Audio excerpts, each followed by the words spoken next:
Filipino heritage, and performing a traditional dance with a choir and the joyful.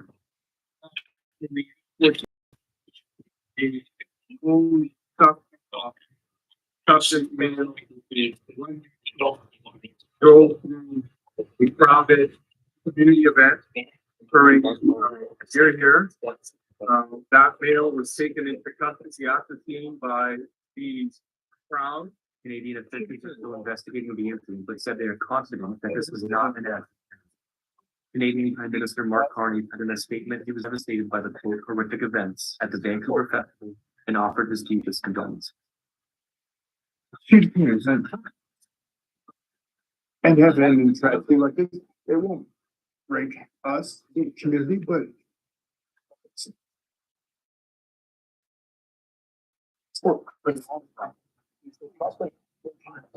Here's my take. As one radical shift after the other, the tariff hikes have gotten the most attention. But the policy that could end up costing the United States even more in the long run is the Trump administration's assault on the universities and on research more broadly.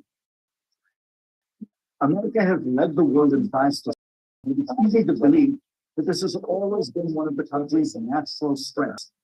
In fact, in the 19th and early 20th century, America was more a follower than a leader. British industrialists often complained about American businesses stealing their technology and violating their patents. In the first years of the 20th century, the country that walked away with the most Nobel Prizes in science was Germany, with 1/3 of all the awards. Next was Britain with almost 20%. The US took just 6% of the Nobels in science. Three powerful forces transformed the scientific landscape in the mid-20th century. The first was Hitler. He drove a generation of the best scientific minds in Europe, many of them Jewish, to seek refuge in America. While Germany's Nobel Prizes in science won by 1932, about a quarter were won by Jews, who made up less than 1% of the given population. Many of these scientists came to America and formed the backbone of its scientific establishment. After the 1965 immigration bill, the US continued to attract the best minds in the world, many from China and India, who would come to study, then stay and build research labs and technology companies. The second force was the two world wars. By 1945, Britain, France, and Germany had been utterly devastated, with billions of their citizens dead, their cities reduced for example, and their governments crippled with millions of people. The Soviet Union came out of the war victorious, but having lost around 27 million people in the conflict. The US, by contrast, emerged in 1945 utterly dominant economically, technologically, and militarily. The third force that propelled the US forward was its decision by the American government to become a massive funder of basic science. During the 1950s, total research and development spending in the US reached nearly 2.5% of GDP. The majority of such spending on the so by creating an innovative model. Universities around the country, public and private, competed for government research funds.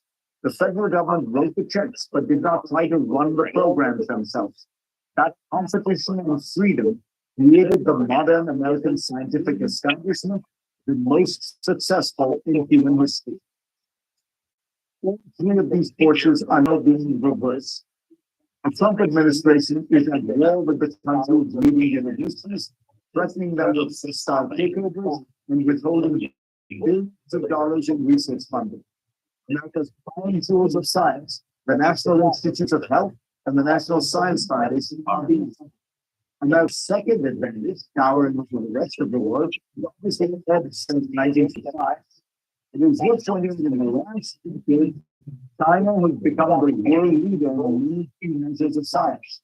China has the largest share of America in the leading ancient scientific journals that the nature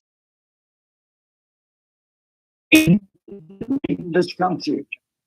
The more than 1,600 who responded, and 75% said that they were. These are the building blocks of America's extraordinary strength created over the last 100 years.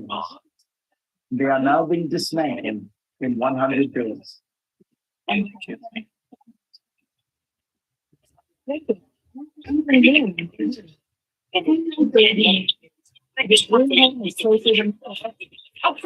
first thought is that the new heating area had just gone up. As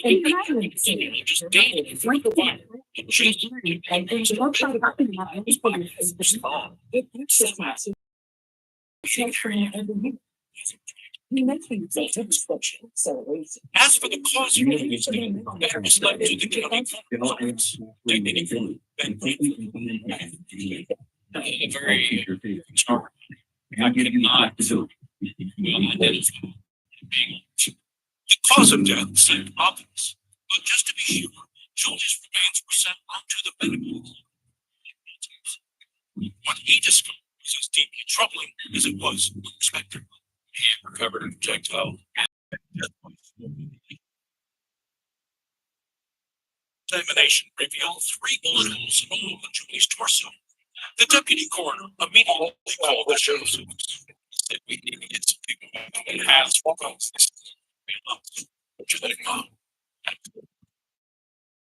They need a nice paper to have some run. There's just been 3 bullet holes in the truck. And 307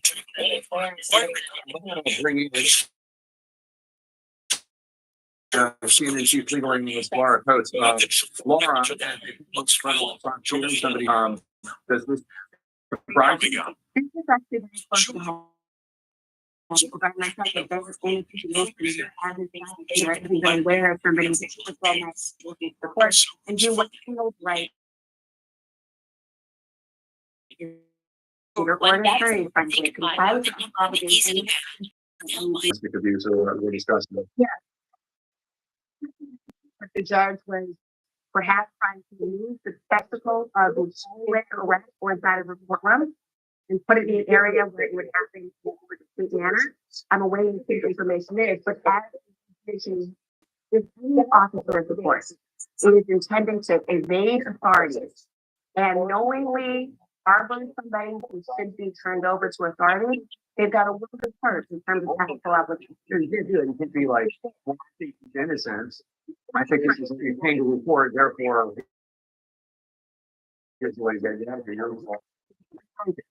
All right, Laura Coates, thank you for the report. You should all join Laura on the show. Laura Friday, so tonight at 18 on Eastern, only here on CNN. A street festival in Vancouver ended in tragedy after a driver slapped their car into a large crowd, killing at least 9 people. Dancers at the festival, a celebration of Filipino heritage, was performing a traditional dance when the car ran into the traffic. The 14 p.m.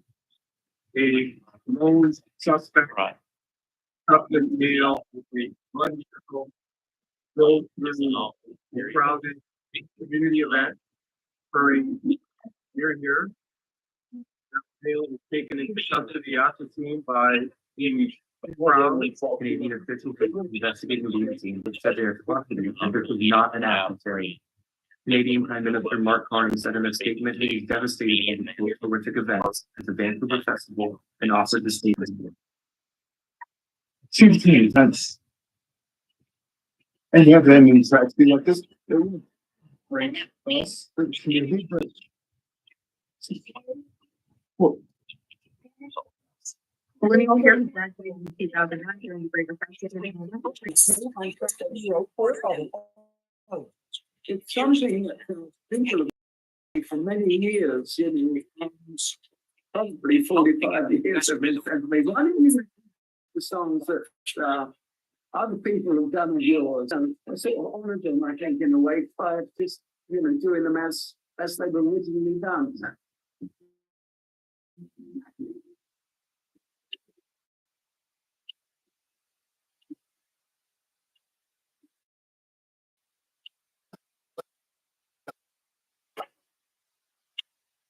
What's crazy?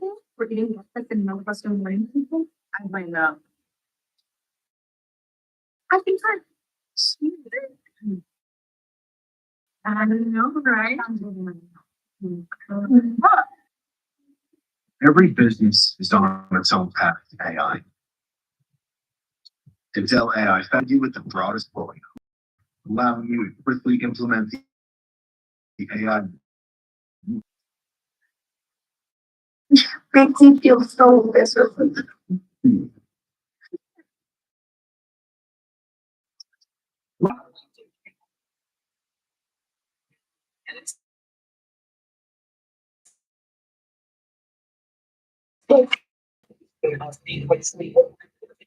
Service code, and the first way will sort of point that out is we'll look at where Donald is now, pretty much 100 days in presidency. You see it here, you have to be a mathematician. 40% of people now. And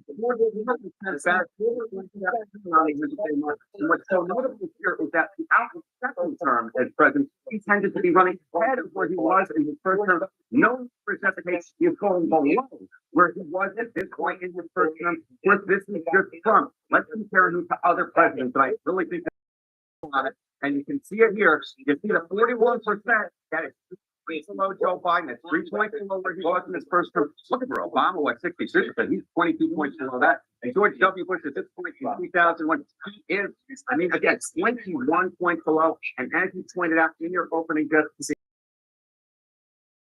long before I was born, and Trump 41% at 100 days is the worst on record. He has broken his own record for being the worst. The American people do not like what they are seeing at this point from Donald Trump.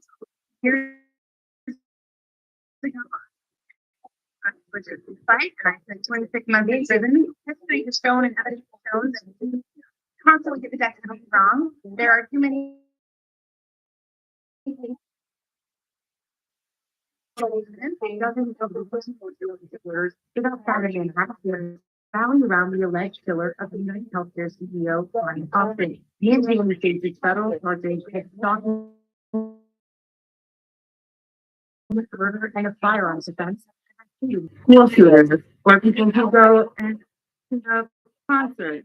They are more interested in protecting CEOs than under the United Healthcare policy. There is no way so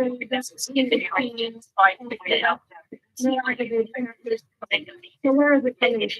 The majority of people, so that you have including Somebody's choose or conviction is on them. How you feel is on us. So to